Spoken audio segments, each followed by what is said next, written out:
Hey everyone.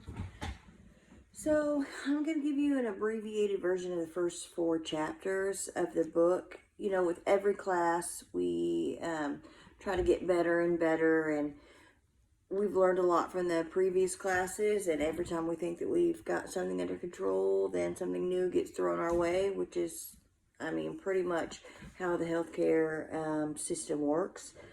So we're trying to find that whole new normal thing, and so I will be giving you abbreviated versions of lessons and lectures. I don't expect you to sit through a 4-hour lecture, because I can promise you I cannot sit and do a 4-hour lecture. I can't concentrate for that long. I don't expect you to. But we're going to go over the first 4 chapters. It's kind of just an introduction into EMS, what it is, why we do what we do, what's your legal, ethical, and moral obligation, as well as just how the kind of whole system works. Again, this is going to be very abbreviated, so make sure to read your book and do your homework to get a better understanding of it. So we all know EMS is emergency medical services. There are several different ranks as you go up, anywhere from first responder to basic, advanced basic now, and intermediate, advanced intermediate, paramedic, advanced paramedic, critical care, flight medic. There's lots of different levels that you can step up to. When I started out as a firefighter, and then I went to EMT, and then I went straight from EMT before I took the state test to paramedic class. I don't necessarily recommend that for everyone, because it was a little bit of a struggle just to kind of get all of that information and process it in a good way. It was a lot of information, and it took a while for everything to kind of tie together.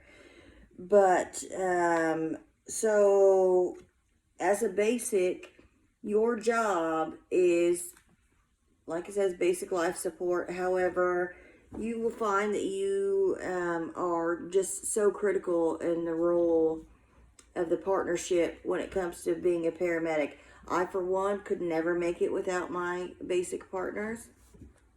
And in order to be a good paramedic, if you're going to go on from here, you need to get a really good basis of basic life support. So what we operate on is what's called standing orders, or protocols, procedures. That's kind of the way that we do things. It's structured just like anything else, and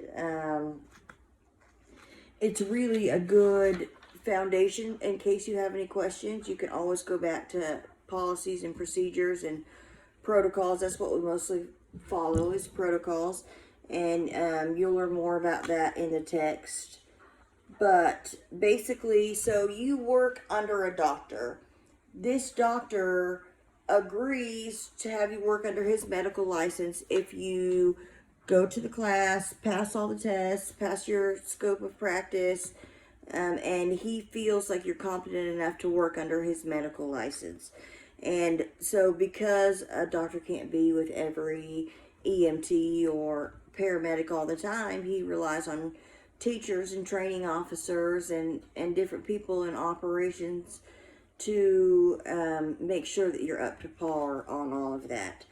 So one thing to remember when you become an EMT is that not only is it your moral and ethical responsibility to treat somebody, it's your legal responsibility. You take on that responsibility when you get certified. So say you go into a restaurant and you see somebody fall out.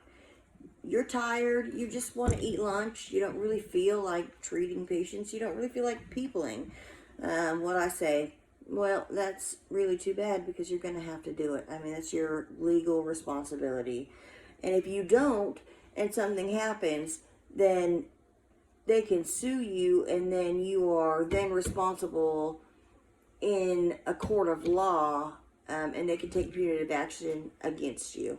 So that's something to remember. And not only that, I think that there might be some problems, hopefully not, but inevitably in EMS, you will come upon a patient who is, for lack of a better term, just a not good person. And they're probably going to fight with you. They're going to call you names. They're going to say things. Maybe you're treating them after they're a drunk driver and they hit somebody and they killed children. And that's hard. That is a hard thing to process. But you still have to do it. That is your legal, moral, and ethical obligation. So that's what it talks about in chapter 1. It also talks about the rights of the patient. I'm sure everyone has heard of HIPAA. If not, it's a legislation that gives the patients, it lets them know that their information won't be shared. I don't know why I'm drawing a blank for a good word for it, but it basically protects them from you sharing their information with anybody. They'll sign a Notice of Privacy Act, and that's saying that you're not going to go blast their information on Facebook, make a TikTok about them, whatever kind of new social media thing, as well as go out in the community and talk about them. That's not legally acceptable, nor is it morally acceptable. So you'll read about that as well. And something else to really think about is when you go out into the public, you are in a walking billboard of whatever company or county or service that you are working for. You have to remember, when you go to a place and you're acting a fool, they don't see that you Joe Blow off the street are acting a fool. They see that big EMS sign on you. They see, for me, I'm a walking representation of First Health. I can tell you from personal experience, people will not remember, hey, Sarah was acting crazy that day. No, they'll say, that First Health paramedic was acting crazy that day.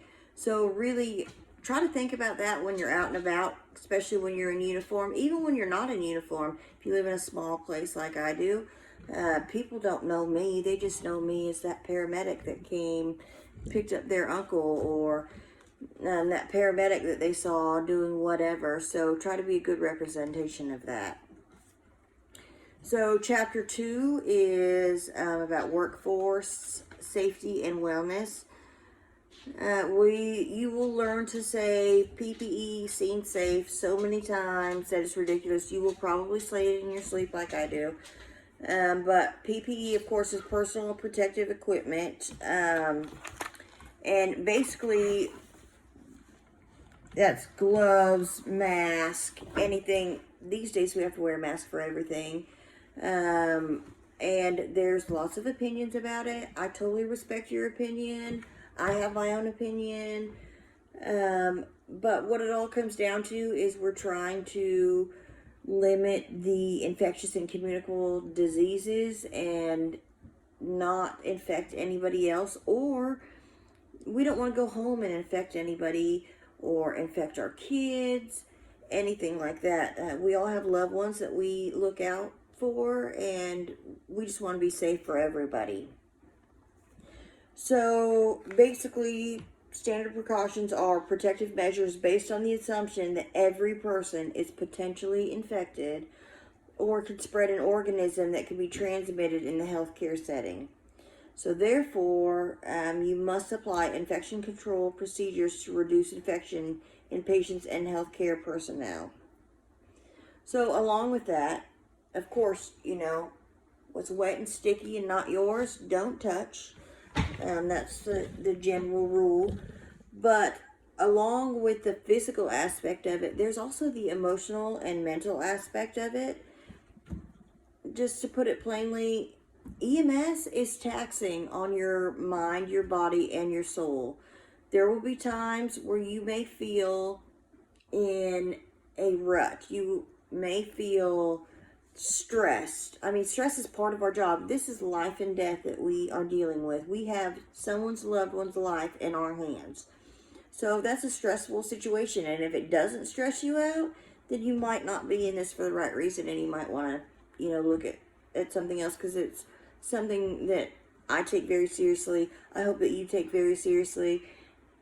I would definitely, if you're treating my kid, want you to take in the whole magnitude of what this really is. So, just like we try to be safe with the physical aspect of things, we need you to recognize in yourself as well as others taking proper precautions for your own safety and other people's mentally and physically and spiritually. Find something. I recommend find something that puts you at peace, that can help you cope and deal with all these in a healthy way. Of course, we recommend exercise and eating right, and that's always great. For me, it's going into the UREs. I love the woods. That puts me at peace. I can get right with God, get right with myself there. Prayer is a very positive thing for me. Find what makes you happy. Find what calms your soul. And then encourage other people to do it too. You need to recognize in yourself when there's a problem, but sometimes it's absolutely necessary to recognize in somebody else that there's a problem. Maybe you see somebody who's just stressing and they don't realize that they're snapping at people. They're angry, they're depressed, and you can talk to them and say, look, I noticed that you're not acting yourself. Is there something I can do? Do you want to talk? For me, something as simple as a gesture of, here, have some coffee. You will see me go from stressed Ceramatic to just a more calm, happy person, because who doesn't love caffeine? But, and it's just like this happens with coworkers, it also happens in patients. You have to realize, especially if someone that they love is in pain or hurting in some way, or God forbid dies right in front of them, then you have to realize that they're going to process emotions too, and we all process emotions different ways. So you kind of have to recognize that and be able to be there for them. I'm not saying you have to hug them and all of that. That might not be for you. You may like your bubble like I do, but be respectful and be mindful that even if they're angry, they might not necessarily be angry at you. They could just be angry at that situation. I mean, all part of death and dying, they go through the denial stage, the anger and hostility, the bargaining, the depression, and then finally the acceptance. But they may not go in that order. They may not go quickly. It's just all part of that. So you need to recognize that and try to take that into account when you are treating patients. So as far as chapter 3, that medical, legal, and ethical issues that I talked about before, please read over this carefully. It is your obligation to know what is legal and the consequences of if you don't follow those actions accordingly. There is a standard of care, which is basically the standard that you are held to care for your patients. And if you don't do that, if you go on scene and someone starts cussing you and you say, you know what, nobody talks to me like that. I get it. I don't want to be talked to like that. You don't want to be talked to like that. But you can't just turn around and walk away and not talk to them. That's not how this works. You need to find a different way, whether it be try having your partner talk to them. If you need to, call a supervisor. Say, we're not communicating effectively. This person does need my help. Let's find a way to do this. Or if that doesn't work, call for another truck. That might not always be necessary. That might not always be ideal, but find a way to do it, because if you walk away from them and something happens, you could be held legally responsible for that. And We all know none of us are getting in this for money, so we don't have a lot of money for a good legal team to fight that. The same goes for if you are treating somebody and you start treatment, you can't just walk away. You can't just say, well, I'm done. I gotta go. I got something to do. I'm gonna walk away. Even at the hospital, you can't just do that. You have to find somebody who is at your level or more, and then you pass off that, you transfer of care for that patient. So that way you're not just neglecting them or abandoning. I'm sorry, that's abandonment. And that's something very important to look into. That's around page 98 or 100. But it's very important that you know all of the legal jargon, your responsibilities, because when it all comes down to it, it is your responsibility. You take that on when you get into this class, when you decide that helping people is what you want to do, and ultimately that's what most of us are here for. We want to help people. We want to make a difference in the world, even if it's just a small part. So knowing what you can and can't do and what the consequences of that are, it is just absolutely essential. As far as communication and documentation, so I'm going to sum it up like this. If you don't document it, it didn't happen. That's a general rule. You could be called on in court to recall an event, and it could be a year or two later. It's happened to me several times.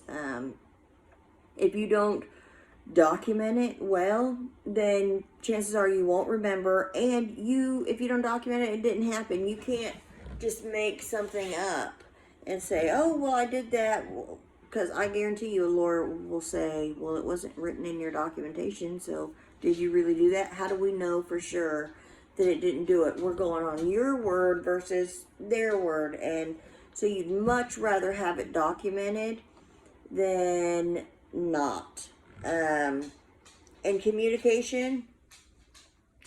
So you have to remember, we're in the customer service business. It may not seem like this is a customer service business, but it is. And customer service is not just patients. It's also staff that you talk to. It's also first responders. It's also firemen, police officers. Anybody that you come in contact with is essentially it's customer service. So one thing I recommend, I don't know how many people have started out as first responders or on the fire department, but they're amazing. Not only do a lot of them volunteer to go, but they spent countless hours away from their family helping you. So when you come on scene and they're on scene first and they have something to tell you, listen to them, please. You might not always think that they're the brightest crayon in the box. Hopefully that's not the case. I have been wonderfully blessed that I have the most amazing first responders that work around us and work with us. But just be respectful. They're in it for the right reasons. They're just trying to make a difference just like you are. And then when you talk to nurses, sometimes nurses don't necessarily want to listen to you all the time, or what you find more often than not is a patient will tell you everything, and then you'll get to the hospital and you'll be talking to the nurse, and the nurse will, first of all, probably not look at you, and she'll just look at the patient and say, what happened? And then all of a sudden the patient busts out with a completely different story, more complaints that they never told you, that kind of thing. And it's difficult, but you have to be respectful and be professional and say, well, that's not necessarily what they said, but you have to remember to be respectful at that moment of not only the nurse, but also the patient. I understand if you're frustrated that that patient didn't tell you those things or told you something different. par for the course with this job. Just remember to be respectful and patient, as well as with dispatch. Dispatch is the same way. Anybody that you come in contact with, again, it falls back to that you are a walking billboard for the agency, the state, the profession in general. You are a direct reflection of the rest of us. And I will do my part. I just hope that you do your part. So that's a quick, very quick overview of the first 4 chapters. Like I said, get in there, do your homework, read it. I recommend not only reading what's in this book, but going out and doing further research. I think that's your obligation as a healthcare provider, to not only use one resource, use multiple. And just remember, everything is constantly changing, just like this whole COVID-19 thing. We're constantly having to adapt and overcome and change things around to fit the needs of society. The same with medicine. And they call it practicing medicine for a reason. You know, what works now in 5 years may not work, or they'll find a better way to do it. So please keep up on your knowledge, both for the medical practice as well as the legal side of things and documentation side, and the standards and procedures that we need to adhere to. And I will see you for the next lesson.